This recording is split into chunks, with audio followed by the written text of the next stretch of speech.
In the next presentation, it contains 2 parts. So in the first part, we will use broader band data, and we compare C3 and C2 RTM for a single reflector. And then in the second, for their side lobe reduction. And in the second part, we will see how that side lobe reduction affects the wedge resolution for C3 and C2 RTM.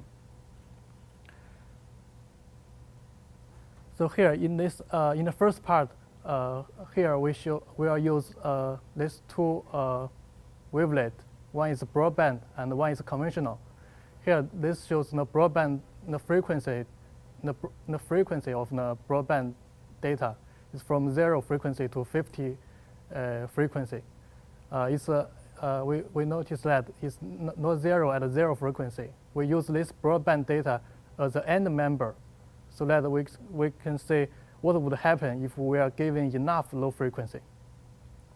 And the conventional data, the frequency of the conventional data is from 20 hertz to 50 hertz. And the lower 2 figure shows the wavelet in time domain.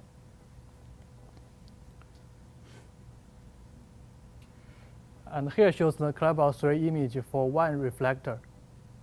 So the left figure is the broadband, the image for the broadband data, and the right figure shows the image for the conventional data. And we see the side lobe reduction for C3 here is 87%. And here's the C2 RTM image for 1 reflector. The left figure shows the image for broadband data. The right figure shows the image for conventional data. And the side lobe reduction is about 50%. So here is the conclusion of the first part.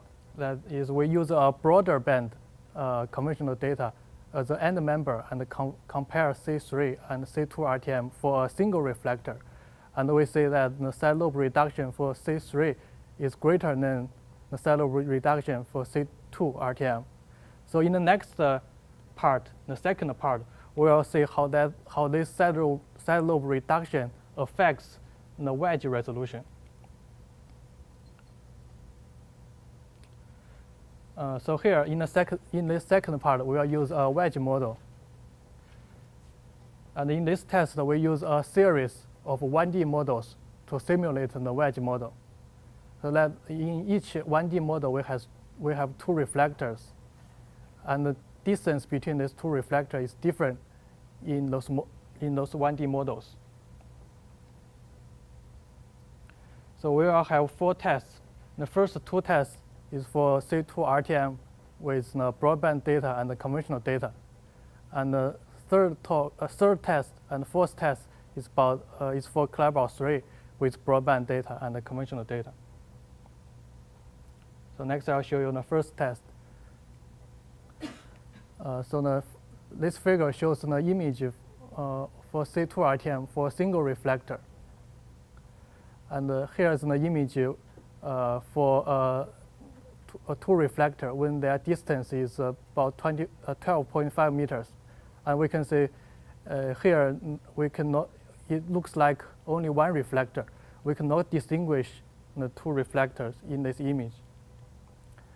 And here's the image when the distance between the 2 reflectors is 25 meters.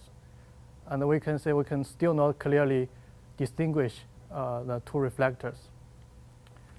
And here's the image when the distance between 2 reflectors is 50 meters. So we can see we are starting to be able to distinguish these 2 reflectors. And here's an image when the distance is 75 meters, and we can more clearly distinguish these 2 reflectors. For C2 RTM and the broadband data, we can distinguish that 2 reflectors when their distance is greater than 50 meters. And in the second test, we will show you the image for C2 RTM with the conventional data. And here's the C2 RTM image for a single reflector with conventional data. And here's an image when the distance between 2 reflectors is 12.5 meters. we can see it looks like one reflector, and we cannot distinguish the two reflectors. And it's the same for 25 meters.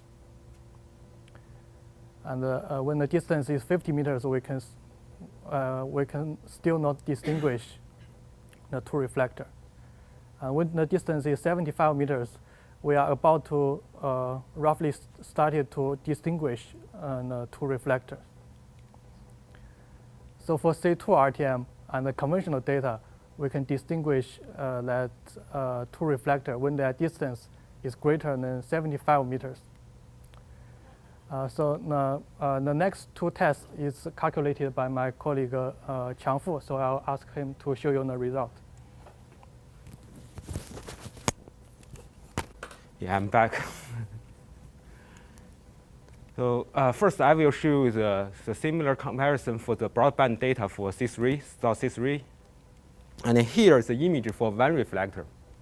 And here's the image for two reflectors with a gap 12.5 meters. We can see there is no way to tell that from one reflector. So we have no way to tell there is two reflectors here. And here is the two reflectors with gap 25 meters. And we can distinguish we have two reflectors. And if we have the gap is 50 meters, we have no problem. It's completely separate. And if the gap is 75 meters, it's more than enough. So for the C3 and for the broadband data, the distance needed to distinguish two reflectors is 25 meters. And for the conventional data, here is the image for single reflector. And here is the imaging for two reflectors with gap 12.5 meters. Still, we cannot tell there are two reflectors here. And here is the image for two reflector 25 meter separation. It's hard to say we have two reflectors. It's more like one complicated reflector or wavelet.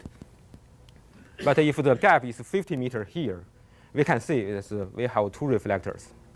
And if the gap is 75 meters, we can completely separate the two reflectors. So for the conventional data for the C3, Zou C3 migration, the gap needed to separate the two reflectors is 50 meters. Finally, let's draw the conclusion. OSRP has developed the first migration method that is equally effective at all frequencies at the target and the reservoir. And the wedge test here shows that the Zou C3 migration can be benefited much more than the C2 migration from more low frequency component. For the next step, we will stay close to Professor Maya's work to push the frequency to the lower end. And also, we will seek field data to test the image resolution difference between C2 and C3. Thank you very much.